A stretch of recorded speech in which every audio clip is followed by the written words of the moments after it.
बिस्मिल्लाहिर्रहमानिर्रहीम। अस्सलाम वालेकुम डियर स्टूडेंट्स, कैसे हैं आप? Welcome again to my channel.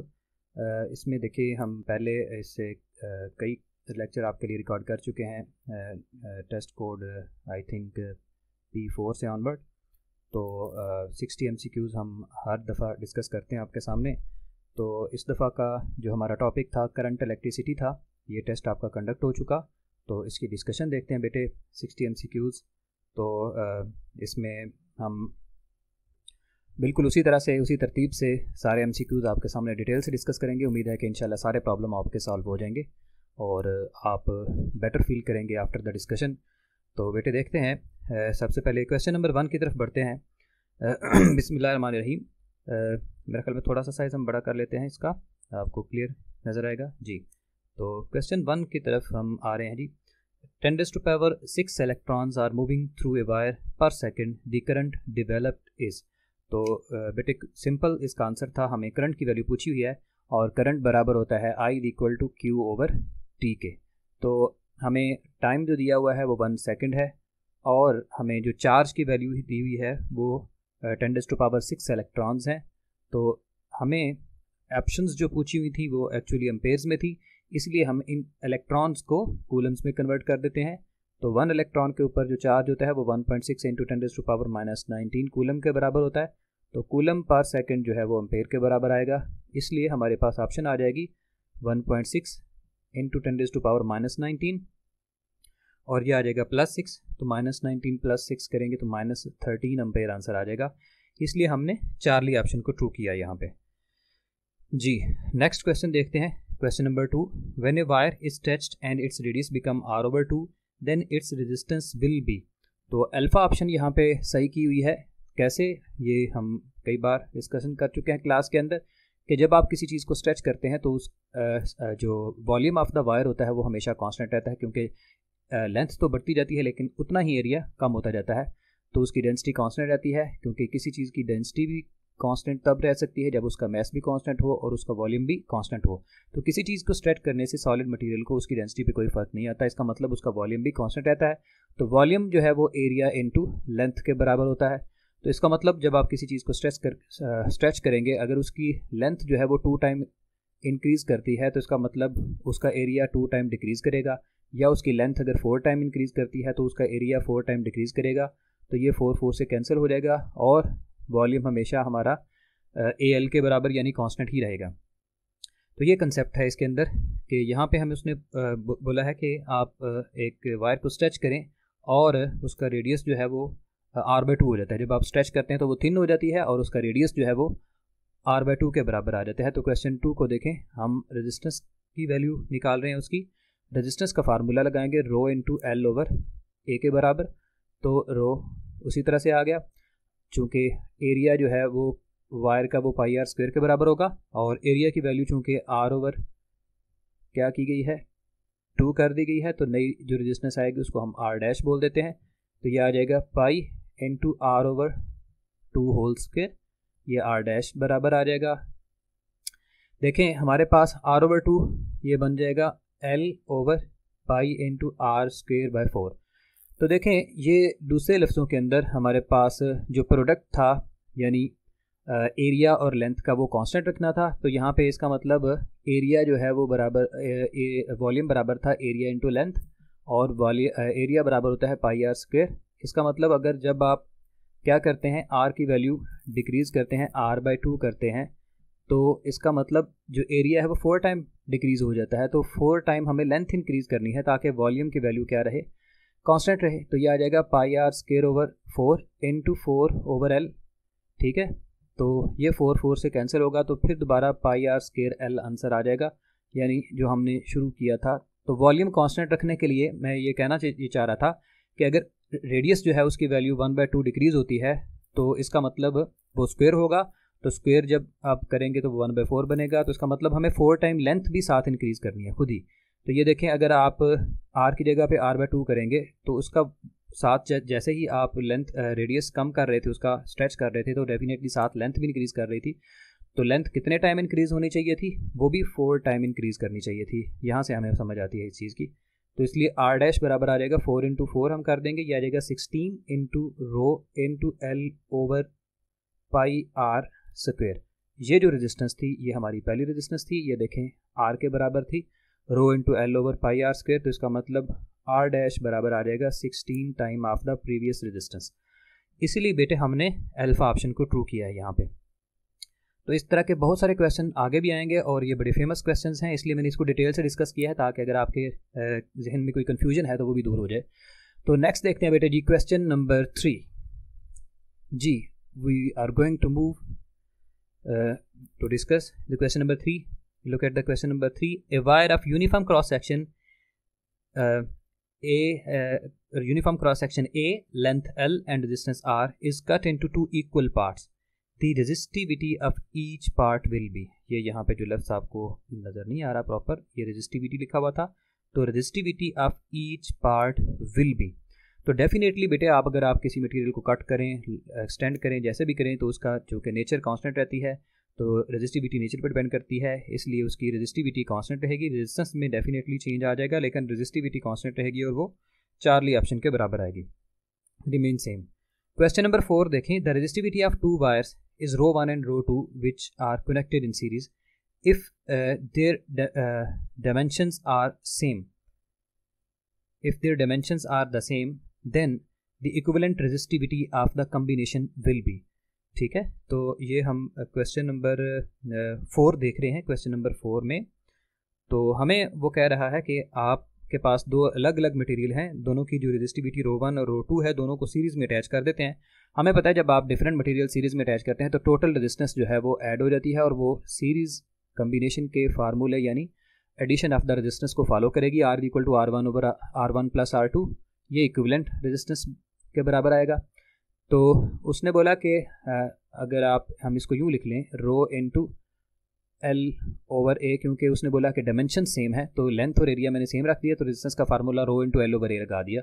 इसी तरह से बेटे रो 2 इंटू एल ओवर ए आ जाएगा। ठीक है, तो लेकिन अगर आप इक्विवेलेंट रेजिस्टेंस को देखेंगे तो डेफिनेटली हमने इन दोनों मटेरियल्स को, लेफ्ट से अलग अलग मटेरियल थे तो उन दोनों को हमने सीरीज़ में ऐड किया है, तो टोटल जो उसकी लेंथ होगी उस मटेरियल की तो वो ऐड होने से वो डबल होगी। तो इसलिए जब इक्विवेलेंट रेजिस्टेंस हम निकालेंगे तो उसके लिए जो फार्मूला यूज़ करेंगे वो बराबर आएगा रो इंटू 2L ओवर ए, यानी इनमें तो डायमेंशन इसकी भी L थी, इसकी डायमेंशन भी L थी, लेकिन आप पूरी जो दोनों को कंबाइन करने से, सीरीज़ में जोड़ने से जो टोटल हमारे पास लेंथ बनी है दोनों अलग अलग मटेरियल्स की, तो वो तो 2L हो गई ना, तो इसलिए जो इक्विवेलेंट रेजिस्टेंस है वो आ जाएगी रो इंटू 2L ओवर ए। तो हम इसकी जगह पे ये वैल्यू लगा देंगे रो इंटू 2L ओवर ए। ओके हो गया जी। तो चूँकि रेजिस्टिविटी जो है वो डिफरेंट थी तो ये इक्विवेलेंट वैल्यू आ गई हमारे पास, इसलिए इसको भी रो 1, इसको रो 2, और ये जो नई रेजिस्टिविटी आई है उसको हमने रो का नाम दे दिया। तो यहाँ पे एल ओवर ए तो कॉमन है, वो कैंसिल हो जाएगा, तो हमारे पास आ जाएगा 2 रो, यहाँ से चले हम इसको एक बार एक स्टेप और लिख लेते हैं, तो ये एल ओवर ए बेटे कॉमन, और अंदर बचा हमारे पास rho 1 plus rho 2, L over A से कैंसिल, तो 2 rho is equal to rho 1 plus rho 2, और रो बराबर आ जाएगा रो 1 प्लस रो 2 ओवर 2। तो look at the option beta, तो ये ऑप्शन बीटा इसमें ट्रू माना गया। ये था क्वेश्चन नंबर 4। तो look at the question number 5 जी, the powers of 2 electric bulbs are 100 watt and 200 watt which are connected to power supply of 200 volt. The ratio of the resistance of their filament will be. तो देखें 200 volt, इसका मतलब voltage same है। Voltage same का मतलब है कि हमने उसको पैरेलल सप्लाई से टेस्ट किया होगा यकीनी तौर पे, और हम ये फार्मूला यूज़ कर सकते हैं P equal to V square over R, यानी resistance is inversely proportional to the power. ठीक है, तो R equal to V square over T लिख सकते हैं, या फिर अगर V कांस्टेंट है तो हम लिख सकते हैं कि R is proportional to 1 over P। इस फार्मूले को फॉलो करते हुए अगर आप दो अलग अलग मटेरियल के लिए फार्मूला लिखेंगे तो R लिखा जाएगा R1 over R2 is equal to P2 over P1, यानी इनवर्स रिलेशन है रेजिस्टेंस का और पावर का। हमें यहाँ पे उसने पूछा है ratio of the resistance of their filament, तो हमें वैल्यूज़ दी हुई हैं तो हम उनको यूज़ करते हैं। R1/R2 will be proportional to, sorry ये देखें, ये 100 वाट है, ये P1 है और ये P2 है। 100 वाट P1 के बराबर है तो ये 100 आ गया, और P2 जो है वो 200 के बराबर है। तो ये देखें, ये जीरोस कैंसिल हो गए तो रेशो 2:1 बन रही है, तो इसलिए हमने ऑप्शन बीटा टिक कर दिया। क्वेश्चन 5 में look at the question number 6। The thermocouple is an arrangement of two different metals. तो thermocouple is an arrangement of two different metals, उसके बारे में सही ऑप्शन कौन सा है? To convert heat energy into electrical energy, तो definitely it is the fundamental characteristic of the thermocouple that it converts the heat energy into the electrical energy. Good जी, next देखें question number 7। 1 kilowatt hour is commonly termed as commercial unit of electrical energy which is equivalent to 3.6 10⁻⁶ joule. ये हमारी book की statement है। 3.6 mega joule भी पढ़ते हैं, तो 1 किलोवाट और इसके बराबर होता है। बीटा ऑप्शन सही आ जाएगा। आप कन्वर्ट भी कर सकते हैं 1 किलोवाट आवर को, अगर आपको नहीं याद रहता तो 1 किलोवाट आवर, किलो की जगह पे हम लगा देंगे 10⁻³ वाट, और आर की जगह पे हम 3600 सेकंड्स लगा देंगे। ये वाट और सेकंड्स बन जाएंगे, और ये आ जाएगा जी, इसको हम लिख सकते हैं 3.6 × 10⁻³ 3 और ये 10⁻³ यहाँ पे आ जाएगी, और 10⁻³ ये वाली आ जाएगी। तो ये वाट और ये सेकंड ये जूल के बराबर होते हैं, तो इसलिए हम लिखते हैं 3.6 मेगा जूल। तो ये ऑप्शन ठीक था। क्वेश्चन 8 देखें। When a wire is compressed and its radius become 2r। पहले हम स्ट्रेच कर रहे थे, अब हम कंप्रेस कर रहे हैं। तो इसका मतलब क्या हुआ कि जब आप किसी वायर को कंप्रेस करेंगे और उसका रेडियस इंक्रीज करेगा, then its resistance definitely decrease करेगी, क्योंकि एरिया जो है वो उसका इंक्रीज कर रहा है। तो क्वेश्चन नंबर 8 की बात कर रहे थे हम, तो उसमें फिर वही फार्मूला आ जाएगा, रेजिस्टेंस बराबर आ जाएगी ρ/L/A, और हम इसको लिखेंगे L/πr², और r डैश को लिखेंगे ρ/L/π। अब हमने रेडियस की वैल्यू हमने क्या की है, इंक्रीज़ की है। ठीक है, कितनी इंक्रीज़ की है? 2 टाइम, तो ये 2 का स्क्वायर आ जाएगा, ये 4 बनेगा। तो मैंने बोला था जितने टाइम रेडियस या एरिया इंक्रीज़ करता है उतने ही टाइम हमें लेंथ को डिक्रीज़ करना होगा। ठीक है, क्योंकि वॉल्यूम हमने कांस्टेंट करना है। अगर एरिया की वैल्यू जो है वो फ़र्ज़ किया 2 टाइम इंक्रीज़ कर दी जाती है, तो लेंथ की वैल्यू जो है वो 2 टाइम डिक्रीज़ की जाएगी। इसका मतलब क्या हुआ? Volume constant. इसका मतलब जितने टाइम हमने एरिया इंक्रीज़ किया है उतने टाइम लेंथ हम डिक्रीज़ करेंगे। तो यानी ये 4 टाइम इंक्रीज़ हुआ एरिया, तो हमें इसलिए L/4 लिखना होगा। यह आ जाएगा π × 4r²। ठीक है, ये 4 और ये 1/4 ये आपस में मल्टीप्लाई होकर 1/16 बना देंगे।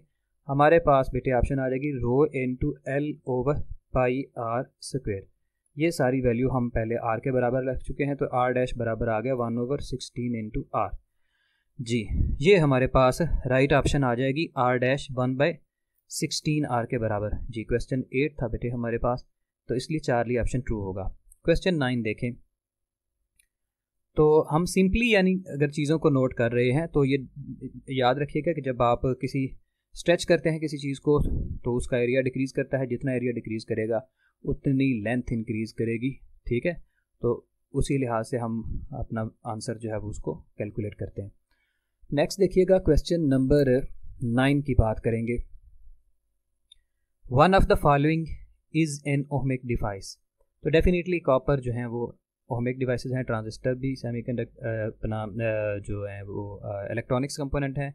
फिलामेंट बल्ब जो है ये भी वेरिएशन शो करता है, और सेमीकंडक्टर डायोड जो है ये भी इलेक्ट्रॉनिक्स कंपोनेंट हैं। तो वो ओम्स लॉ को फॉलो नहीं करते, तो सिर्फ कॉपर वायर डेल्टा ऑप्शन जो है वो ओम लॉ को फॉलो कर रही है। नेक्स्ट देखते हैं, the change in resistance of metallic conductor at temperature below 0 degree Celsius is linear. जैसे ही टेम्परेचर क्योंकि बिलो 0 डिग्री सेल्सियस ओम लॉ जो है वो यानी वोल्टेज आसानी से डायरेक्टली प्रोपोर्शनल रहता है आई के, और रेजिस्टेंस की वैल्यू ऑलमोस्ट कांस्टेंट रहती है। तो इसलिए यहाँ पे ओम लॉ जो है इजीली ओबे होता है। जो कर्व होता है वोल्टेज और करंट का वो फ्लैट रहता है। ठीक है, इसलिए हमने ये ऑप्शन लगाई है कि curve will be linear, ohm law obey हो रहा होता है। क्वेश्चन 11 देखें। When current are flowing through long parallel wires in the same direction, electric field between them is. तो जब एक करंट फ्लो कर रहा हो एक लॉन्ग पैरेलल वायर्स में सेम डायरेक्शन में, when current are flowing through long parallel wires in same direction electric field between them is, तो डेफिनेटली हम एक ही ऑप्शन के ऊपर let's say these are the different wires in which the currents are flowing, तो definitely electric field is same in each wire as the direction of the current is the same. तो ये option ज़्यादा जो है practically true थी, इसलिए हमने इसको चार्ली ऑप्शन को मान लिया है। इन्फिनाइट स्ट्रॉन्ग वीक जो है ये हम इसके बारे में कोई फैसला नहीं कर सकते, लेकिन ये वाला ऑप्शन जो है वो फिर भी हम इसको कंसिडर कर सकते थे। क्वेश्चन 12 देखें, ये charge conductor has charge on it's outer surface होता है। उसकी रीज़न क्या है कि हमेशा जब भी किसी आप बॉडी को चार्ज करते हैं तो नेचुरल रिपल्शन की वजह से चार्जेस जो हैं वो हमेशा मैक्सिमम डिस्टेंस हासिल करने की कोशिश करते हैं, एक दूसरे से फारदेस्ट रहते हैं, ठीक है, एक दूसरे से मैक्सिमम डिस्टेंस पे रहते हैं, जिसकी वजह से ये सरफेस पे चले जाते हैं, कभी भी अंदर नहीं रहेंगे क्योंकि उन्होंने रिपेल करना है और कंडक्शन की पाथ उनके लिए अवेलेबल है, तो इसलिए they will make the maximum distance between them.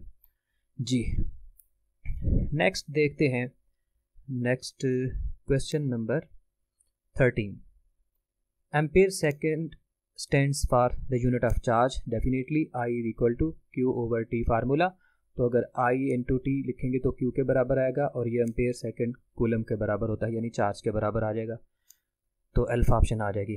Question 14 देखें, a battery move a charge of 40 coulomb around a circuit at constant rate in 20 second, the current will be, हमें current पूछा हुआ है तो करंट का फार्मूला लगाते हैं, I equal to Q over T के बराबर। यहाँ पे जो ये चार्ज की वैल्यू है वो 40 कूलम है और टाइम 20 है, तो डेफिनेटली हमारे पास ये 2 एम्पेयर आंसर आ जाएगा, अल्फा ऑप्शन क्वेश्चन 14 में। जी ये बेटे नेक्स्ट क्वेश्चन हम 15 पे पहुंच चुके हैं। If 1 × 10⁻⁷ electron passes through a conductor in 1 microsecond then the current is, तो न्यूमेरिकल है छोटा सा, इसको सॉल्व कर लेते हैं, हमारे पास आंसर आ जाएगा, यानी दोबारा हम फार्मूला लगाएंगे I equal to Q over T का, और यहाँ पे जो चार्ज है वो 10⁻⁷ इलेक्ट्रॉन के बराबर है और टाइम की वैल्यू 10⁻⁻6 सेकंड यानी 1 माइक्रोसेकंड दी हुई है, तो 10⁻⁷ और ये 6 ऊपर प्लस होगा तो 10⁻13 आ जाएगा, तो लेकिन ये इलेक्ट्रॉन में चार्ज था तो इसको हम कूलम में बदलेंगे कि 1.6 × 10⁻⁻19 लगा देंगे, तो ये आ जाएगा 1.6 × 10⁻13 - 9, ठीक है, और सॉरी -19, तो 13 - 19 कर ले तो -6 के बराबर आ रहा है, तो 1.6 × 10⁻⁻6 के बराबर आंसर आ जाएगा जी 1.6। जी इसीलिए हमने चार्ली ऑप्शन को सिलेक्ट किया है। तो क्वेश्चन 16 देखते हैं जी, the current which flows from a point at a higher potential to a point at lower potential is called conventional current, क्योंकि ये उसकी डेफिनेशन है कि हमेशा जो कन्वेंशनल करंट है वो पॉजिटिव चार्जेस की वजह से माना जाता है और पॉजिटिव चार्जेस हमेशा हाई पोटेंशियल से लो पोटेंशियल की तरफ मूव करते हैं, तो इसलिए उसी करंट को हम कन्वेंशनल करंट का नाम देते हैं जो पॉजिटिव चार्जेस के फ्लो की वजह से होता है।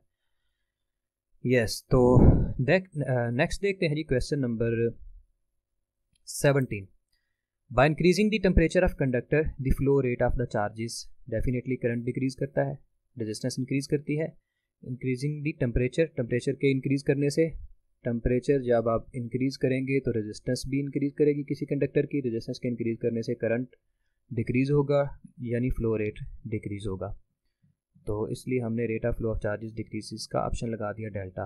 क्वेश्चन 18 देखें, 5 ampere of current flows through a conductor in 2 minutes, charge in wire is, तो सिंपल है बिल्कुल, हमने इसमें मतलब चार्ज निकालना है और फार्मूला लगा लेते हैं, Q equal to I into T, तो चार्ज की वैल्यू निकालनी थी तो हमें करंट दिया हुआ है जी 5, ये आ जाएगा 5 और ये हमें दिया हुआ है 2 मिनट्स टाइम, तो इसलिए मैंने 60 से मल्टीप्लाई कर दिया, तो ये आ जाएगा 5 to the 10 और 600 कूलम के बराबर चार्ज आ जाएगा।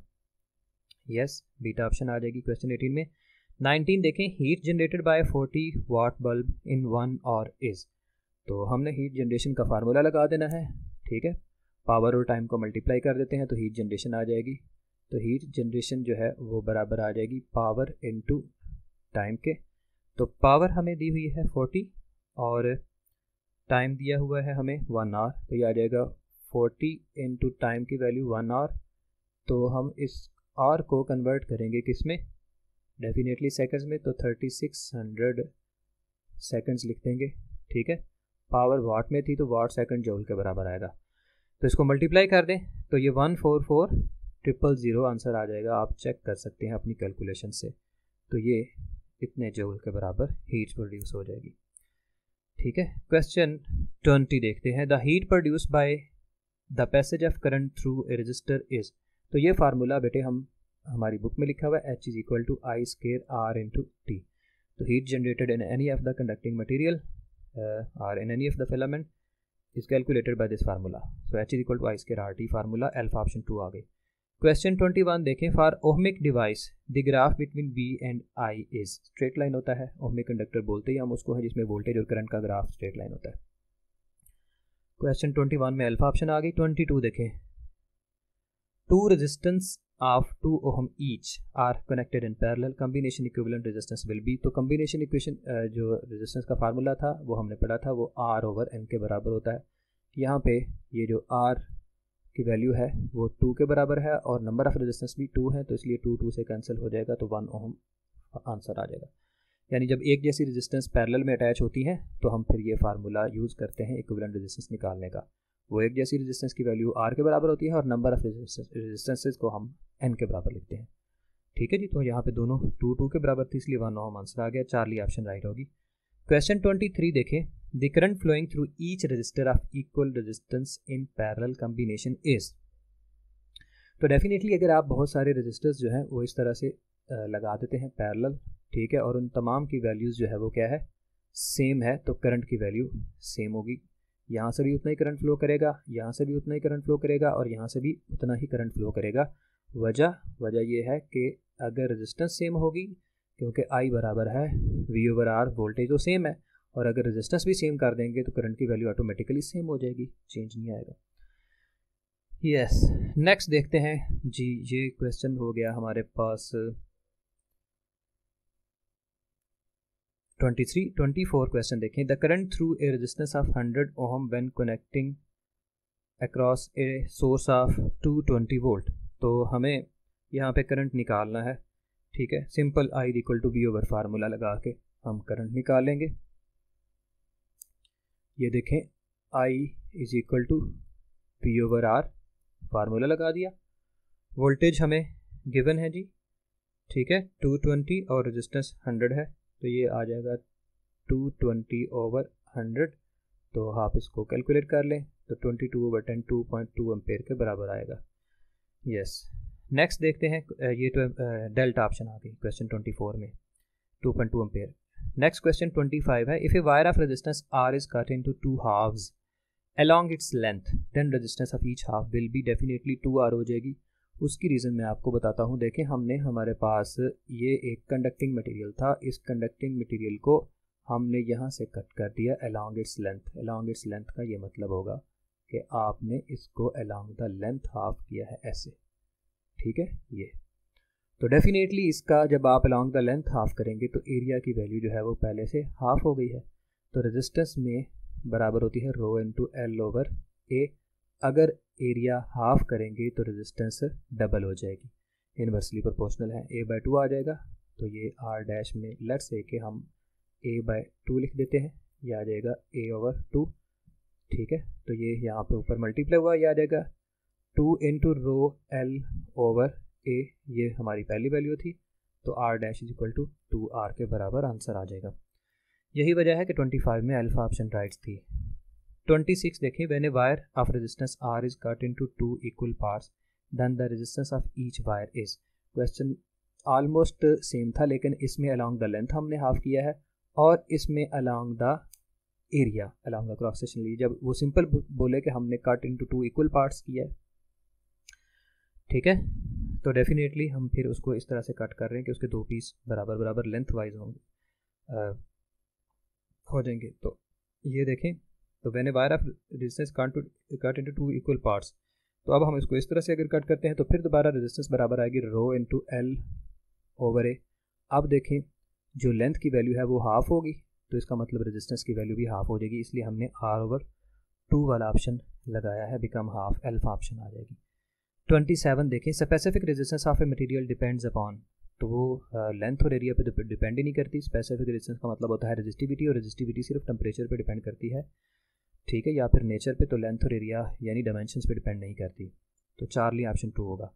क्वेश्चन 28 देखें, to bulbs of 40 watt and 100 watt are connected in the series with 220 volt, which bulb more brightness, ठीक है, हमें पूछा कि कौन सा बल्ब रोशन होगा। तो सीरीज़ के अंदर जब आप अटैच करते हैं तो P=I²R फार्मूला लगाते हैं। सीरीज़ में आपको पता है करंट की वैल्यू सेम रहती है, इसका मतलब पावर उसकी ज़्यादा होती है जिसकी रेजिस्टेंस की वैल्यू ज़्यादा होती है। लेकिन पावर हम फार्मूला ये लगा के कैलकुलेट करेंगे कि P=V²/R फार्मूला हमें वाटेज दिए हुए हैं, तो आमतौर पे कमर्शियली जो हमारे पास अवेलेबल होते हैं उसमें 220 वोल्ट के ऊपर हर चीज़ को मेजर किया होता है, तो इसलिए वोल्टेज की वैल्यू 220 होगी तमाम के लिए। तो इसका मतलब पावर इन्वर्सली प्रोपोर्शनल आ जाएगी किसके, रेजिस्टेंस के, ठीक है। तो इसका मतलब क्या हुआ कि जिसकी रेजिस्टेंस की वैल्यू ज़्यादा है, और सॉरी जिसकी पावर की वैल्यू जो है वो ज़्यादा है उसकी रेजिस्टेंस की वैल्यू कम है। तो डेफिनेटली यहाँ पे 100 वाट का जो बल्ब है उसकी पावर ज़्यादा है, उसकी रेजिस्टेंस कम होगी, और 40 वाट का जो बल्ब है उसकी पावर कम है तो उसकी रेजिस्टेंस ज़्यादा होगी। तो 40 वाट वाले बल्ब की रेजिस्टेंस ज़्यादा है, इसलिए उसमें पावर डिसिपेशन ज़्यादा होगी। जब सीरीज़ में लगाएंगे तो वो जिसमें पावर डिसिपेशन ज़्यादा होगी वही ज़्यादा ब्राइटनेस भी दे रहा होगा। जी क्लियर हो गया।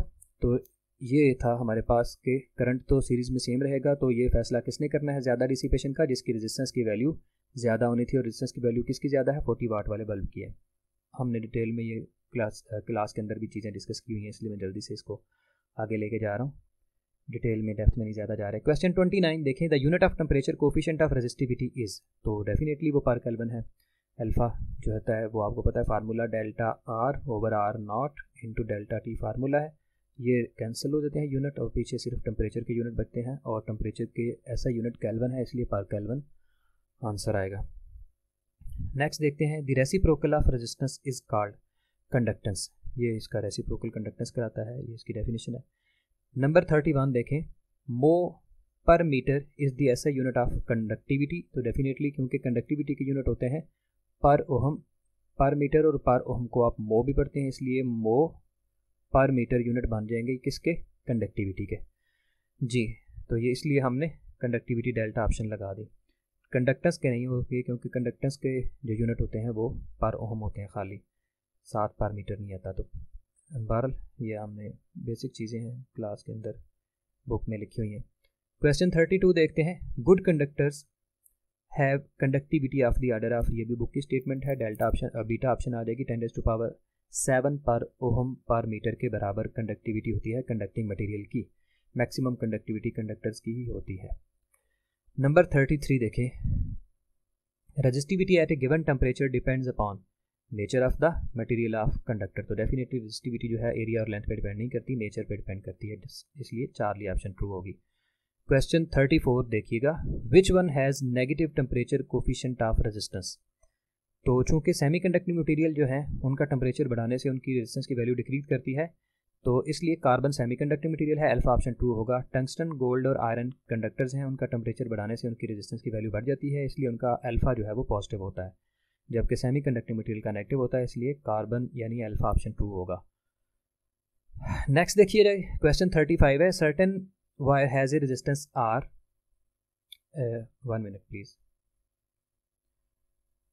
dear student, look at the question number 35. A certain wire has a resistance R, the resistivity of an other wire of identical material, अगर identical material है तो definitely resistivity उसकी भी उतनी होनी चाहिए with the first except for the twice its diameter, तो diameter के ऊपर resistivity डिपेंड नहीं करती, इसीलिए डेल्टा ऑप्शन आ जाएगी सेम एज R, जितनी R वाली रेजिस्टेंस थी उसकी भी रेजिस्टिविटी उतनी होगी और उसकी भी रेजिस्टिविटी उतनी होगी, तो दोनों की रेजिस्टिविटी सेम होगी। Temperature coefficient of resistance alpha is equal to, तो ये बेटे सिंपल फार्मूला आपके सामने मैंने अभी लिखा भी था कि delta R over R not into delta T, तो डेल्टा आर को R T minus R not लिख दिया गया, यहाँ पे चार्ली ऑप्शन आ जाएगी। क्वेश्चन 37 देखिए, the resistance of A conductor of length L, cross sectional area A and resistivity is given by, तो ये फार्मूला बार बार मैंने आपके सामने लिखा है, रेजिस्टेंस बराबर होती है रो इंटू एल ओवर ए, तो चार्ली ऑप्शन ट्रू है। क्वेश्चन 38 देखें, विच one of the following bulb has the least resistance, तो जिसकी पावर ज़्यादा होगी उसकी रेजिस्टेंस कम होगी, तो 1000 वाट था, ठीक है, इसकी पावर सबसे ज़्यादा है, ठीक है, इसलिए इसकी रेजिस्टेंस सबसे कम होगी। तो P equal to V square over R formula अभी आपके सामने लिखा था कि रेजिस्टेंस और पावर इन्वर्सली प्रोपोर्शनल है, जिसकी पावर मैक्सिमम है उसकी रेजिस्टेंस कम होगी। जी नेक्स्ट क्वेश्चन आ जाएगा 39, the maximum power is delivered to a load resistance R when the internal resistance of the source is, तो ये हमें पता है, बुक की कंडीशन हमें दी हुई है कि जब internal resistance of the battery और external resistance of the load बराबर हो जाते हैं उस वक्त मैक्सिमम पावर डिलीवर करती है बैटरी, तो ये भी सिंपल क्वेश्चन था। नेक्स्ट देखते हैं question 40, an ideal current source shall have resistance, तो आइडियल करंट सोर्स जो है उसकी जो क्या कहते हैं कि रेजिस्टेंस है वो इनफाइनाइट होनी चाहिए। उसकी रीज़न ये है कि हम अगर कोई लगा देते हैं अपना, लेट्स से कि ये एक करंट सोर्स है, तो अदरवाइज़ जो करंट है वो हमेशा आपको पता है कि इजी पाथ को फॉलो करता है। लेट्स से कि हम अगर डिफरेंट उसको ऑप्शन देते हैं तो करंट जो है वो फिर इजी पाथ, अगर लेट्स से कि ये हाई रेजिस्टेंस है तो हाई रेजिस्टेंस की तरफ फ्लो ही नहीं करता, तो वो अगर करंट सोर्स जो होगा उसकी रेजिस्टेंस लो होगी और जो हमने एक्सटर्नल रेजिस्टेंस लगाई हुई है उनकी रेजिस्टेंस की वैल्यू ज़्यादा होगी, तो current will not be flow toward the low resistance, ठीक है। तो अगर इसकी रेजिस्टेंस बहुत हाई होगी तो current will easily B flow from the high resistance toward the low resistance, तो इसलिए आइडियल करंट सोर्स वो होता है जिसकी रेजिस्टेंस की वैल्यू इनफिनाइट होती है, ताकि इजीली करंट जो है वो एक्सटर्नल सर्किट की तरफ फ्लो करे, ना कि उसके सोर्स के अंदर ही फ्लो करता रहे, तो इसलिए हम इनफिनाइट ऑप्शन लगाएंगे चार्ली। क्वेश्चन 41 देखिएगा, for an output circuit terminal potential difference VT is, तो एक ओपन सर्किट के लिए आपको पता है हमारे पास ये फार्मूला है, जो VT होता है वो बराबर होता है E माइनस IR, और ओपन सर्किट का मतलब ये है कि I की वैल्यू ज़ीरो है, ठीक है, तो I की वैल्यू अगर ज़ीरो होगी तो VT और E आपस में बराबर होंगे, इसलिए टर्मिनल पोटेंशियल डिफरेंस और EMF आपस में बराबर हो जाएंगी, तो बीटा ऑप्शन आ जाएगी।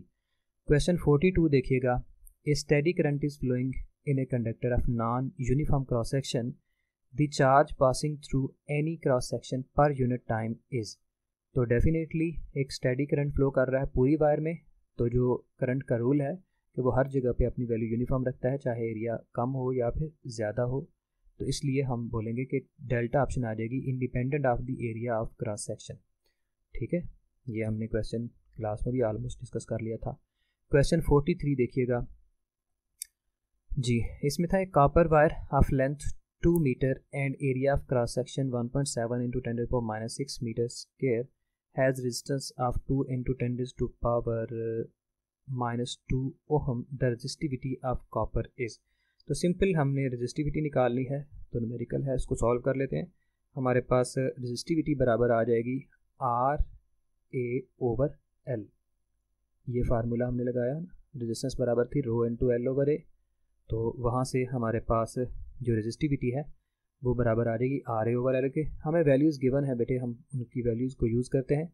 रेजिस्टेंस की वैल्यू देखिएगा वो है 2 इंटू 10⁻², ये मैंने वैल्यू लगा दी 2 इंटू 10⁻², और एरिया की वैल्यू हमें गिवन है 1.7 इंटू 10⁻6, यानी कि 1.7 इंटू 10⁻6, और लेंथ की वैल्यू है 2, तो ये 2 से आप कैंसिल कर दें तो रेजिस्टिविटी आ जाएगी 1.7 into 10⁻² and -6 become -8 ohm metre, इसके यूनिट आ जाएंगे जी।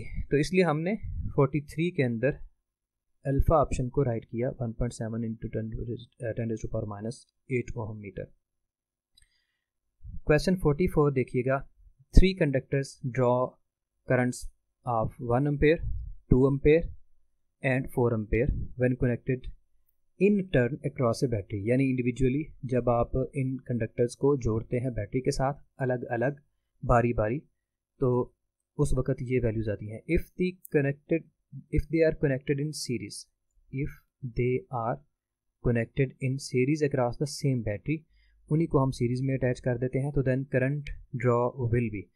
तो देखें हम इसको इस तरह से कर सकते थे कि जो पहले आप उनको टर्न बाय टर्न जोड़ रहे थे एक ही बैटरी के साथ, तो रेजिस्टेंस की वैल्यू होती है V/I के बराबर, तो वोल्टेज तो सेम रहे। तो हम देखते हैं कि जो फर्स्ट रेजिस्टेंस हमने अटैच की थी उसके लिए करंट 1 एम्पेयर था, तो वो आ जाएगा V/1, रेजिस्टेंस की वैल्यू V के बराबर। फिर हमने जो सेकंड रेजिस्टेंस को अटैच किया तो उसके लिए करंट की वैल्यू 2 है आई थिंक, यस, तो V/2 आ जाएगा। फिर हमने जो थर्ड रेजिस्टेंस को अटैच किया तो उसके लिए करंट की वैल्यू 4 है, तो ये आ जाएगा V/4। तो ये 3 रेजिस्टेंस हमने R1, R2 और R3 इन तीनों को अब सीरीज़ में अटैच कर दिया। तो सीरीज़ में इक्विवेलेंट रेजिस्टेंस जो है वो किसके बराबर आएगी, ये आ जाएगी R इक्विवेलेंट। सिंपल हम इनको ऐड करेंगे, ये आ जाएगा V plus V/2 plus V/4। Series में हमने इनको ऐड करना है, तीनों resistance R1 plus R2 plus R3 कर दिया, तो R इक्विवेलेंट किसके बराबर आ जाएगा, यहाँ पे हम एलसीएम ले सकते हैं, ये आ जाएगा 4 एलसीएम। तो इसको हम देखेंगे, ये आ जाएगा 4V, ये आ जाएगा 2V और ये V के बराबर। तो बेटे ये देखिएगा R इक्विवेलेंट बराबर आ गया 4 + 2 + 1 यानी 7V/4। ये हमारे पास इक्विवेलेंट रेजिस्टेंस आ गई। अब हम करंट निकालेंगे, क्या निकालेंगे, यस, करंट ड्रॉ निकालना है। इन सब को हमने सीरीज़ में अटैच किया और अब करंट वैल्यू आएगी I = V/R। क्योंकि उसने बोला कि उसी बैटरी के साथ हमने जोड़ा है तो वोल्टेज वही रहेंगे जो पीछे थे सारे हमने जो यूज़ किए, लेकिन हमें रेजिस्टेंस की वैल्यू पता चल चुकी है, वो है 7V/4 के बराबर। तो आ जाएगा 7V/4, ये V से कैंसिल कर दीजिएगा, तो ये 4 ऊपर जाएगा, ये आ जाएगा 4/7। ठीक है, तो डेफिनेटली इसलिए बीटा ऑप्शन हमने ट्रू किया है, 4/7 एम्पेयर, यस। नेक्स्ट देखते हैं question 45। In the given circuit the current through battery is. तो हमें इस सर्किट दिया गया है और हमने इसमें से करंट निकालना है। फिर दोबारा सर्किट प्रॉब्लम्स हम यूज़ करेंगे, I = V/R फार्मूला यूज़ करेंगे, लेकिन हमें नज़र आ रहा है यहाँ पे जो वैल्यू है रेजिस्टेंस की वो हमें यूज़ करनी होगी, एंड हम फार्मूला यूज़ करेंगे I = V/R इक्विवेलेंट। तो हमें वोल्टेज तो पता है 6 वोल्ट है, लेकिन पूरी रेजिस्टेंस ओवरऑल हमें नहीं पता, तो हम R इक्विवेलेंट निकाल लेते हैं। R इक्विवेलेंट कैसे निकालेंगे, हम यहाँ पे लिखेंगे R equivalent will be equivalent to, ये देखें 7.2 रेजिस्टेंस है और फिर इसके साथ ये दोनों रेजिस्टेंसेस पैरेलल लगी हुई है, तो हम लिखेंगे ये दोनों सीरीज़ में आ गई, 7.2 ये वाली रेजिस्टेंस, और इन दोनों का जो इक्विवेलेंट होगा वो एक रिजल्टेंट वैल्यू आएगी, उसको हम लिख देते हैं R पैरेलल। तो R पैरेलल का जो इक्विवेलेंट आएगा और 7.2 इन दोनों को ऐड करेंगे तो टोटल इक्विवेलेंट रेजिस्टेंस आएगी। तो हम R पैरेलल निकालते हैं पहले। तो R पैरेलल जो है वो कैसे निकलेगा, ये फार्मूला लगा के निकलेगा जी, 1/R parallel is equal to 1/R1, यहाँ पे 1/12 है और ये आ जाएगा 1/8 जो सेकंड रेजिस्टेंस है। तो इसको हम सॉल्व करते हैं, हम 12 और 8 को मल्टीप्लाई करते हैं तो 96 हमारे पास एलसीएम आएगा, और ये 96 को इससे मल्टीप्लाई करेंगे तो ये आ जाएगा 8 + 12, तो सॉरी ये आ जाएगा 12 + 8, 12 + 8 एक ही बात है, जैसे मर्जी लिख लें, 8 + 12 लिख लें। 96 को हम 12 से मल्टीप्लाई करेंगे तो ये आ जाएगा 8 + 12, तो ये आ जाएगा 20/96। आप इसको सॉल्व करें, ये आ जाएगा 10/48। ओके हो गया। तो हम जब इसको सॉल्व करेंगे, ये 1 पैरेलल था, 1/R पैरेलल, तो हमें R पैरेलल निकालना है, तो वो बराबर आ जाएगा 48/10, तो ये यानी 4.8 के बराबर R पैरेलल आ गया। तो हम यहाँ पे वापस आते हैं, हमें R इक्विवेलेंट चाहिए था, R इक्विवेलेंट जो है वो बराबर आ चुका है 7.2 और प्लस R पैरेलल, और R पैरेलल 4.8 के बराबर था। 7 और 4 11 हो गए, 8 और 2 10 हो गया, वो भी 12, तो ये 12 ओम के बराबर टोटल रेजिस्टेंस बन रही है। ये इक्विवेलेंट की वैल्यू आ गई। अब हम करंट निकाल सकते हैं, इस फार्मूले में वापस चलते हैं, हमें R इक्विवेलेंट की वैल्यू पता चल चुकी है। वोल्टेज की वैल्यू 6 थी, तो 6/12 करें तो हमारे पास 1/2 यानी 0.5 एम्पेयर आंसर आ जाएगा। इसलिए हमने अल्फा ऑप्शन को राइट किया। लेंथी था लेकिन सिंपल था प्रॉब्लम, हमें पता चला कि किस तरह से हम इस तरह सर्किट प्रॉब्लम सॉल्व करते हैं। थोड़ी सी प्रैक्टिस के लिए ये क्वेश्चन दिया गया था। हाँ जी, नेक्स्ट देखते हैं हम, क्वेश्चन आ जाएगा हमारा 46। सॉरी, तो a wire has a resistance of 12 ohm, it is bent into the form of a circle. The effective resistance between the 2 points across the diameter is 3 Om option लगा हुआ है। देखें हमारे पास ये एक लंबी सी वायर थी, हमने इसको बेंड करके एक सर्कल बना दिया, ठीक है। तो इसका मतलब इस सर्कल के 2 पॉइंट बन गए, ये पॉइंट ए हो गया और ये पॉइंट बी हो गया। इसकी टोटल लेंथ पहले एल थी, तो ए और बी के दरमियान में अब डेफिनेटली चूँकि हाफ होगी लेंथ, हमने उसको बेंड करके जोड़ दिया आपस में, तो ए और बी के दरमियान जो लेंथ है वो क्या हो गई है, हाफ। और अगर लेंथ हाफ हुई है तो रेजिस्टेंस बराबर होती है रो इंटू एल ओवर ए। अगर लेंथ हाफ होगी तो रेजिस्टेंस हाफ होगी। तो इसकी रेजिस्टेंस हमें गिवन थी 12 ओम। पूरी जब वायर थी तो उसकी रेजिस्टेंस 12 ओम थी, तो डेफिनेटली जब आप उसकी लेंथ हाफ कर देंगे तो लेंथ हाफ करने से रेजिस्टेंस भी हाफ हो जाएगी।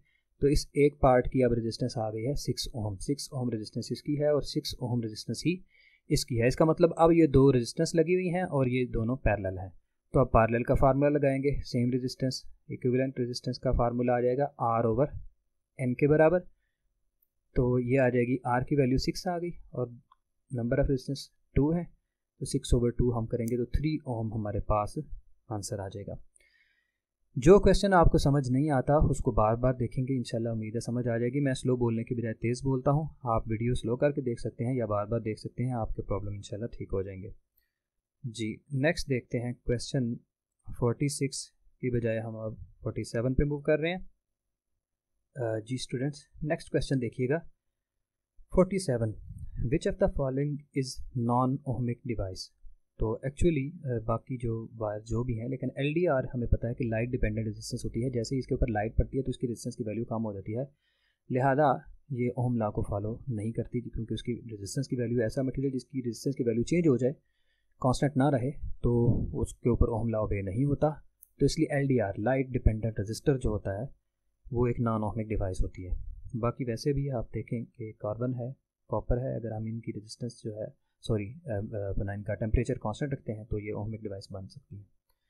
Number 48, a cell has an EMF 1.5 volt when short circuited, it gives a current of 3 ampere, the internal resistance of the cell is.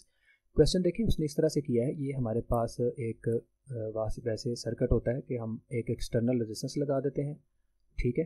तो शॉर्ट सर्किट का मतलब है कि ये रेजिस्टेंस नहीं लगी हुई, ये रेजिस्टेंस ख़त्म हो गई, आर की वैल्यू यहाँ पे 0 होगी। तो आप अगर जानते हैं फार्मूला तो E बराबर होता था किसके, ये हम लिखते हैं जी, ये बराबर होता है VT + IR। ये फार्मूला आ जाएगा। टोटल जो EMF है वो कुछ यहाँ पे जो टर्मिनल पोटेंशियल डिफरेंस, जो remaining value of the voltage है वो बैटरी की इंटरनल रेजिस्टेंस पे आती है। तो शॉर्ट सर्किट जब हो जाता है तो VT जो है ये 0 हो जाता है, क्योंकि अगर आप VT लिखते हैं तो बेटे वो I × R के बराबर है, तो R अगर 0 है तो डेफिनेटली ये सारा आंसर क्या आ जाएगा, 0। तो आर की वैल्यू, शॉर्ट सर्किट का मतलब था कि हमने कैपिटल रेजिस्टेंस 0 कर दिया, तो E बराबर आ गया हमारे पास IR के। तो हम अगर E/I करते हैं तो हमारे पास R की वैल्यू आ जाएगी, और R यहाँ पे क्या है, it is the internal resistance of the battery. तो हमें ये दी हुई हैं दोनों वैल्यूज जी, 1.5 वोल्ट बैटरी की EMF है और मैक्सिमम करंट जो शॉर्ट सर्किट करने से फ्लो कर रहा था वो 3 एम्पेयर है। तो दोनों को डिवाइड करें, हमारे पास 1/2 यानी 0.5 ओम के बराबर आंसर आएगा। यस, तो इसलिए हम अल्फ़ा ऑप्शन को राइट कर रहे हैं इसमें। जी 48 में अल्फ़ा आ जाएगा। नेक्स्ट देखिएगा जी क्वेश्चन 49। क्वेश्चन 49 में है जी, the temperature at which the resistance of a copper wire would be double its value at 0 degree Celsius, ठीक है। यानी हमें वो टेम्परेचर निकालना है। तो आपने ये फार्मूला देखें, अल्फ़ा बराबर होता है RT - R0 over R0 into delta T, ये फार्मूला है। तो उसने बोला है कि अल्फ़ा की वैल्यू हमें गिवन है कि रेजिस्टेंस की वैल्यू जो है वो इस वैल्यू से डबल हो गई है, यानी ये हम इसको लिख सकते हैं 2R0, यानी जितनी उसकी रेजिस्टेंस 0 पे थी उसको हमने R0 का नाम दिया हुआ है, अब उसकी रेजिस्टेंस जो RT पे है वो डबल हो गई, ये उसने खुद ही कंडीशन दी है। हम इसको लिख लेते हैं, ये डेल्टा T आ जाएगा। 2R0 - R0 करेंगे तो क्या बन जाएगा, ये R0 के बराबर आ जाएगा, ये आ जाएगा R0 over R0 into delta T। R0 से कैंसिल कर दें तो 1 ओवर डेल्टा T के बराबर आ जाएगा। हमने डेल्टा T की वैल्यू निकालनी है अगर तो 1 ओवर अल्फ़ा करेंगे। हमें अल्फ़ा उसने दिया हुआ है temperature coefficient of 3.9 into 10⁻³ calculation को सिंपल रखने के लिए मैं इसको 3.9 की बजाय 4 ही ले लेता हूँ, आसान हो जाएगा। 4 × 10⁻³ ले लेता हूँ। 1/4 मुझे पता है किसके बराबर होता है, 1/4 बराबर होता है 0.25 के, ये रहेगा 0.25 और ये 10⁻³ जो है ये ऊपर जाके +3 हो जाएगी। मेरे पास डेल्टा टी की वैल्यू आ जाएगी 250 डिग्री सेल्सियस।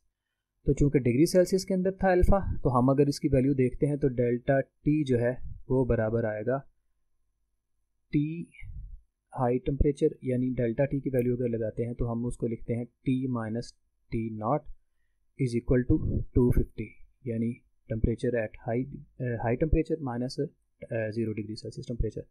तो T - T0 250 आ गया। तो आपको पता है कि 0 डिग्री सेल्सियस अगर तो T0 की वैल्यू तो 0 होगी ना, तो इसलिए T कितना आ जाएगा 250 डिग्री सेल्सियस के बराबर ऑप्शन आएगी। तो नियरेस्ट ऑप्शन देख लेना, क्योंकि हमने थोड़ा सा राउंड ऑफ भी किया हुआ था, तो 256 जो है बिल्कुल ठीक है। 250 हमारा आंसर आया, तो 256 जो है वो राइट ऑप्शन मान लेंगे, क्योंकि हमने राउंड ऑफ किया था 3.9 को। अगर आप उसको 3.9 लेते तो एग्जैक्ट 256 आंसर आ जाता।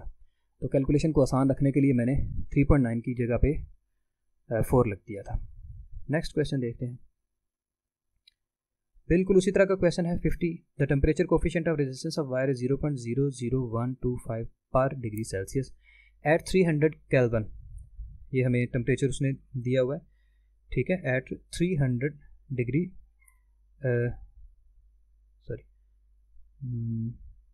Eight 300 kelvin its resistance is 1 ohm, the resistance of the wire will be 2 ohm at. बिल्कुल सेम क्वेश्चन है। फिर दोबारा देखें, अल्फ़ा बराबर आ जाएगा RT - R0 over R0 into delta T. तो यहाँ पे उसने बोला है कि RT की वैल्यू 2 ओम हो गई है और R0 की वैल्यू जो थी वो 1 थी, तो R0 की जगह पे 1 लगा दें। तो 2 - 1 क्या बना, 2 - 1 1 ही बना, 1 ओवर डेल्टा टी आ गया। हमने डेल्टा टी निकालना है, तो हम डेल्टा टी को लिखेंगे, वो 1 ओवर अल्फ़ा के बराबर आ जाएगा। तो ये अल्फ़ा हमें दिया हुआ 1 ओवर, ये आ जाएगा delta T equal to 1 over 1.25।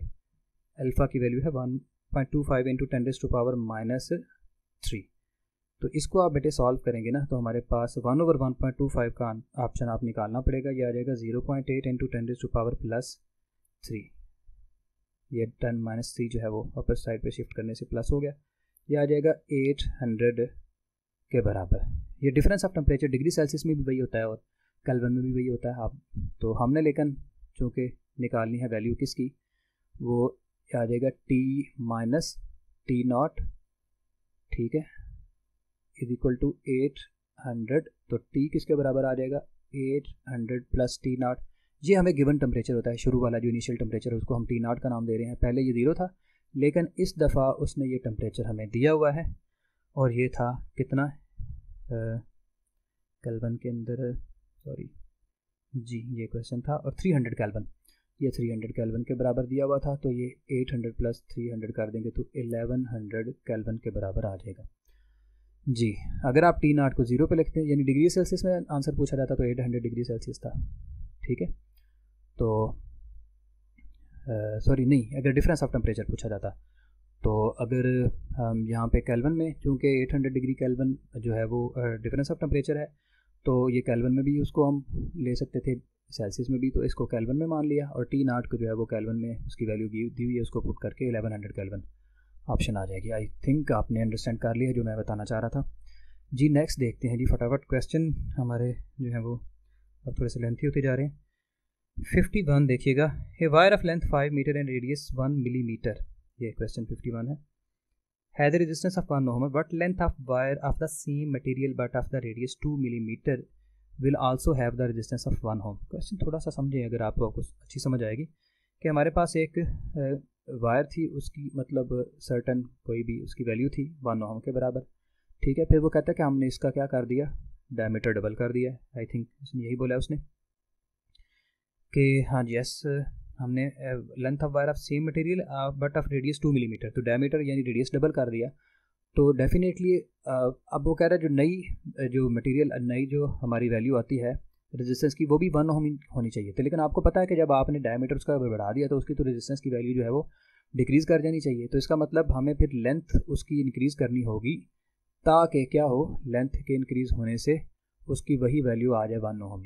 मेरी बात समझ आएगी आपको शायद, कि 1 ओम पिछली वैल्यू थी रेजिस्टेंस की, फिर उसने बोला कि डायमीटर डबल कर दें। अगर डायमीटर आप डबल करते हैं तो इसका मतलब उसकी तो रेजिस्टेंस कम हो जानी चाहिए थी, तो रेजिस्टेंस तो सेम रखनी है। तो फिर हमारे पास क्या ऑप्शन थी कि हम उसकी लेंथ बढ़ा देते, क्योंकि नेचर तो हम चेंज नहीं कर सकते। तो इसका मतलब हमारे पास जो नई वैल्यू आएगी वायर की, उसकी लेंथ ज़्यादा होगी। इसलिए इसमें मैंने ये कन्फ्यूजन आपकी ख़त्म की है कि अल्फ़ा ऑप्शन गलत लगी हुई थी। इसको जब कैलकुलेट करेंगे तो आपको समझ आ जाएगी। बहरहाल हम इसको अब कैलकुलेट करते हैं कि जो रेजिस्टेंस की वैल्यू है, लेट्स से कि पहली एक वैल्यू जो है रेजिस्टेंस की वो है रो इंटू L1/A1, ठीक है, क्योंकि रेजिस्टिविटी की वैल्यू सेम थी। जो दूसरी रेजिस्टेंस है वो भी चूँकि R के बराबर है, ठीक है, तो उसकी वैल्यू भी हम लिख लेते हैं, वो उन दोनों को आपस में डिवाइड कर देते हैं। यह आ जाएगा L2/A2, ये इससे कैंसिल हो जाएगा, तो रेजिस्टेंस दोनों ही 1 और 1 थी। ये फैक्टर इधर आ जाएगा, यह आ जाएगा L2/A2 इक्वल टू L1/A1। हमने L2 निकालना है बेटे, आप क्वेश्चन पढ़ेंगे तो आपको समझ आ जाएगा। L2 निकालना था, नई लेंथ निकालनी थी वायर की, तो L2 बराबर आ जाएगा A2 इंटू L1/A1। तो वैल्यूज़ लगाते हैं हम, तो L2 बराबर आएगा हमारे पास किसके, A2 की वैल्यू, यानी एरिया जो नया एरिया था, मैं उसको पाई आर स्क्वायर में लिख देता हूँ, पाई R2 स्क्वायर इंटू L1, जो पहली वाली लेंथ थी वो 5 मीटर थी, आई थिंक यस 5 है, और जो एरिया है वो पिछला जो यानी पिछली वायर का था, इसका एरिया जो है वो 1 मिलीमीटर के बराबर है, तो उसको भी मैं पाई आर स्क्वायर लिख देता हूँ, पाई R1 स्क्वायर। तो अब ये पाई पाई से कैंसिल कर दें आप, L2 देखिएगा किसके बराबर आ गया है, तो R2 की वैल्यू जो है उसने दी हुई है 4, सॉरी R2 की वैल्यू 2 दी हुई है, ये देखें ये 2 है और ये 1 है। हम यूनिट नहीं चेंज करते हम, क्योंकि मिलीमीटर मिलीमीटर से कैंसिल हो जाएगा, ये 4 आ जाएगा, ये 5 आ जाएगा, और R1 की वैल्यू जो है वो 1 है, 1 का स्क्वायर 1 ही रहेगा, ठीक है। तो R2 का की जगह पे मैंने क्या लगा दिया है 2, और उसका स्क्वायर ये 4 आ जाएगा, 4 इंटू 5 किसके बराबर आ जाएगा 20। तो ये 20 मीटर के बराबर ऑप्शन आएगी जी, किसके बराबर आएगी 20 मीटर के बराबर, ठीक है। नेक्स्ट क्वेश्चन देखिए बेटे, लाइट हमारे पास जा चुकी है, थोड़ी सी डिस्टर्बेंस आपको वो नॉइस में ज़्यादा आ जाता है, जो नॉइस की वैल्यू ज़्यादा हो जाती है, लेकिन बहरहाल हम कोशिश करेंगे ख़त्म करने की इसको। नेक्स्ट देखते हैं क्वेश्चन हमारे पास आ गया what 52। The resistance RT of a conductor varies with temperature T as shown in the figure if the variation is represented by RT equal to R0 into 1 plus alpha T plus beta into T square, then तो यहाँ पे भी देखें बेटे RT की value ये उसने clearly mention किया हुआ हमें कि कंडक्टर है, तो कंडक्टर की रेजिस्टेंस जो है वो डेफिनेटली इंक्रीज करती है टेम्परेचर के बढ़ने से। इसका मतलब क्या हुआ कि हमें ये जो अल्फ़ा है और बीटा है इन दोनों को पॉजिटिव लेना चाहिए ताकि रेजिस्टेंस की वैल्यू जो है वो इंक्रीज़ कर सके, क्योंकि अगर आप किसी को भी एक को भी अगर आप नेगेटिव ले लेते हैं, ठीक है, अगर अल्फ़ा को नेगेटिव ले लेते हैं तो 1 प्लस बीटा टी स्क्वायर आ जाएगा, और जो कर्व होगा वो थोड़ा सा जो है उसकी स्लोप कम हो जाएगी, जितनी यहाँ पे शो की हुई है, इसका मतलब दोनों की वैल्यू पॉजिटिव होनी चाहिए। तो इसलिए हम alpha and beta are both negative की बजाय लिखेंगे alpha and beta are both positive, alpha option true होगी। बेटे अगर आप नेगेटिव ले लेते हैं ना, तो इसका मतलब क्या है कि टेम्परेचर के बढ़ने से रेजिस्टेंस की वैल्यू कम हो रही है, तो ऐसा तो मुमकिन नहीं। कंडक्टर के लिए हमेशा अल्फ़ा की वैल्यू जो है और बीटा दोनों पॉजिटिव होने चाहिए ताकि रेजिस्टेंस की वैल्यू इंक्रीज़ हो। तो आई थिंक आपने अंडरस्टैंड कर लिया है। थोड़ा सा ट्रिकी भी था, अगर मैंने कुछ चीज़ ऐसी भी बताई है जिसके ऊपर गौर करेंगे तो आपको ज़्यादा समझ आएगी। बहरहाल इस लेवल पे इतनी काफ़ी था कि अल्फ़ा और बीटा कंडक्टर है, तो कंडक्टर के लिए दोनों पॉजिटिव होने चाहिए। नेक्स्ट देखते हैं 53। For a cell the graph between the potential difference V across the terminal of the cell and the current drawn from the cell is shown in the figure, the EMF and the internal resistance of the cell are. तो हमें EMF पूछी हुई है, तो ये graph को अगर आप देखते हैं तो यहाँ पे देखें जो हमारे पास फार्मूला है, ये जो ग्राफ है ये टर्मिनल पोटेंशियल डिफरेंस का है जी, potential difference across the terminal, yes. तो VT का फार्मूला होता है E माइनस IR के बराबर। तो इसमें दो कंडीशंस हैं, हम जब इस सर्किट को करते हैं शॉर्ट सर्किट करते हैं, देखें ये हमारे पास ये रेजिस्टेंस है, तो जब आप इसको ओपन सर्किट करते हैं यानी मैक्सिमम रेजिस्टेंस करते हैं, तो इस करंट की वैल्यू जो है यस तो फिर जो करंट है ये 0 हो जाता है, तो वी टी उस वक्त किसके बराबर आ जाता है, ई के, क्योंकि आपने ओपन सर्किट कर दिया। जब ओपन सर्किट करते हैं तो करंट जो है वो 0 होता है, ये याद रखिएगा। करंट की वैल्यू 0 हो गई, तो करंट के 0 होने की वजह से वी टी जो है वो ई के बराबर होगा। इसका मतलब हमें देखना है करंट 0 कहाँ है। ये देखें, ये करंट 0 है इस पॉइंट पे, तो 2 वोल्ट यहाँ से शुरू हो रहे हैं, इसका मतलब करंट यहाँ पे 0 है, तो ये 0 वाले करंट के ऊपर जो वोल्टेज होता है वही ई होता है। तो 0 वाले वोल्टेज के ऊपर या 0 वाले करंट के ऊपर जो वोल्टेज है वो 2 है, तो इसका मतलब यही वैल्यू जो है वो EMF के बराबर होगी। इसलिए हमें पता चल गया कि 0 करंट कहाँ पे है, 0 करंट के ऊपर जो टर्मिनल पोटेंशियल डिफरेंस है वो EMF के बराबर है और वो 2 वोल्ट है।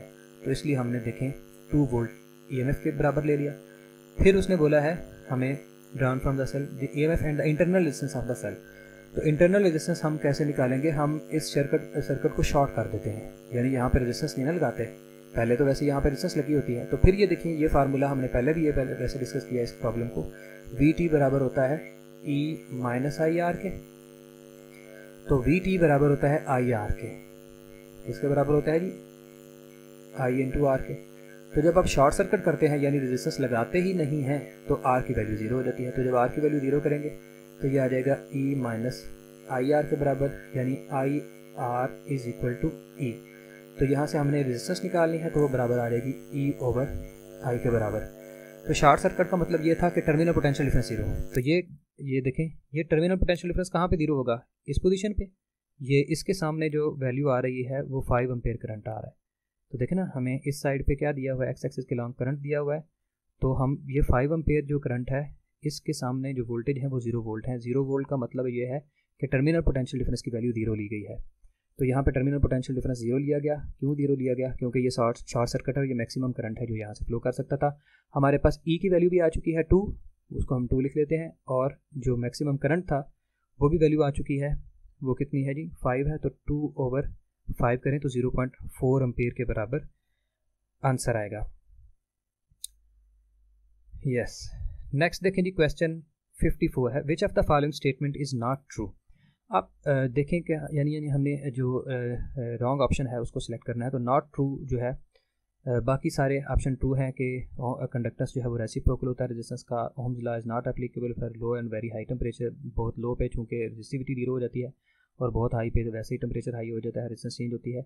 और Ohm law is applicable to semiconductors. Ohm law is not applicable to electron tube discharge. तो यहाँ पर बिल्कुल भी नहीं। तो Charlie option most probable option थी, लेकिन ओम लॉ सेमीकंडक्टिंग मटेरियल पे भी लगता है अगर आप उसकी रेजिस्टेंस को कांस्टेंट कर देते हैं। तो sorry to say Charlie option सिर्फ मोस्ट क्लोज है, राइट प्रॉपर एग्जैक्ट राइट नहीं है। तो 55 पे चलते हैं। 3 copper wires having length cross sectional area L and A 2L and A/2 and L/2 2A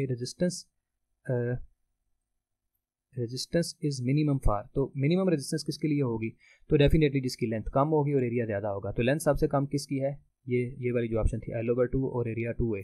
तो wire of cross section area 2A, तो इसकी रेजिस्टेंस जो है वो सबसे कम होगी क्योंकि इसकी लेंथ सबसे कम है और एरिया सबसे ज़्यादा है, इसलिए चार्ली ऑप्शन ट्रू आ जाएगा। नेक्स्ट देखिएगा, क्वेश्चन 56 है, from the graph between current I and voltage V shown below identify the portion corresponding to negative resistance. तो डेफिनेटली यहाँ पे देखें करंट की वैल्यू जो है C से D तक ये डिक्रीज़ हो रही है। तो रेजिस्टेंस की वैल्यू होती है आमतौर पे जब ग्राफ से निकाली जाती है delta V over delta I। तो यहाँ पे अगर आप वैल्यूज़ निकालते एक पॉइंट C ले लें और एक D ले लें तो ये फाइनल पॉइंट होगा और ये इनिशियल पॉइंट होगा, और डेल्टा I निकालेंगे तो वो नेगेटिव होगा, लेकिन डेल्टा V तो है वो पॉजिटिव है, यानी वोल्टेज तो इंक्रीज़ ही करता जा रहा है। तो इसलिए CD जो पोर्शन है इसमें करंट की वैल्यू जो है वो डिक्रीज़ कर रही है, नेगेटिव हो जाएगी, तो इसलिए रेजिस्टेंस की वैल्यू जो है वो नेगेटिव हो जाएगी। तो CD ऑप्शन राइट है, चार्ली ऑप्शन। नेक्स्ट देखिएगा, क्वेश्चन 57 है, the piece of copper and another of germanium are cold from room temperature to the 80 kelvin, the resistance of copper decrease and germanium decrease. क्योंकि जो copper है वो metal है, temperature हमने decrease किया गया ना, उसने बोला कि room temperature cooled from the room temperature to the 80 kelvin. तो हमने इसको तो बहुत रूम टेम्परेचर मतलब 300 केल्विन से हमने इसको कूल करना शुरू किया और 80 केल्विन तक ले आए। तो इसका मतलब साफ वाज़े है क्या कि हमने उसका टेम्परेचर जो है वो डिक्रीज़ किया। टेम्परेचर के डिक्रीज़ होने से रेजिस्टेंस जो है मेटल्स की या कंडक्टर्स की वो डिक्रीज़ करती है, लेकिन सेमीकंडक्टर की इंक्रीज़ करती है, इसलिए हमने डेल्टा ऑप्शन को राइट माना। क्वेश्चन 58 देखिएगा, the resistance of a material increases with temperature, it is a metal. Definitely अगर आप के पास मेटल हो तो उसका टेम्परेचर बढ़ाने से उसकी रेजिस्टेंस बढ़ती है। क्वेश्चन 59 देखें, the equivalent resistance of resistor connected in parallel is always smaller than the sum of the individual resistance. आपको पता ही है कि जब आप पैरेलल लगाते हैं रेजिस्टेंसेस को तो value of the resistance decrease करती है, जब आप सीरीज में लगाते हैं तो उससे रेजिस्टेंस इंक्रीज होती है, इसलिए हम smaller than the sum of individual resistance का नाम देंगे। 60 देखें, question 60, which one of the following correctly name two types of conductor in both for which the motion of the positive ion contribute to the transfer of the charges. तो positive ion की contribution current conduction के अंदर किस material के लिए होती है, तो वो डेफिनेटली डेल्टा ऑप्शन ट्रू होगा, क्योंकि liquid electrolytes and ionised gases, liquid electrolytes में पॉजिटिव और नेगेटिव आयंस होते हैं, तो इसका मतलब पॉजिटिव आयन जो है वो कंट्रीब्यूट कर रहे हैं करंट के अंदर, और आयोनाइज्ड गैसेस के अंदर इलेक्ट्रॉन्स होते हैं और पॉजिटिव आयंस होते हैं, इसका मतलब पॉजिटिव आयंस दोबारा करंट के कंडक्शन के अंदर पार्टिसिपेट कर रहे हैं। बाकी जो मटेरियल लिखे हुए हैं मेटल्स में तो पॉसिबल ही नहीं है, एन टाइप सेमीकंडक्टर में, और आपको पता है इलेक्ट्रॉन और होल्स होते हैं, और होल्स जो हैं वो पॉजिटिव चार्जेस नहीं होते, ठीक है, वो सिर्फ स्पेस होती है to allow the to flow the electron. और N type semiconductor and ionised gases जो हैं इसके अंदर भी डेफिनेटली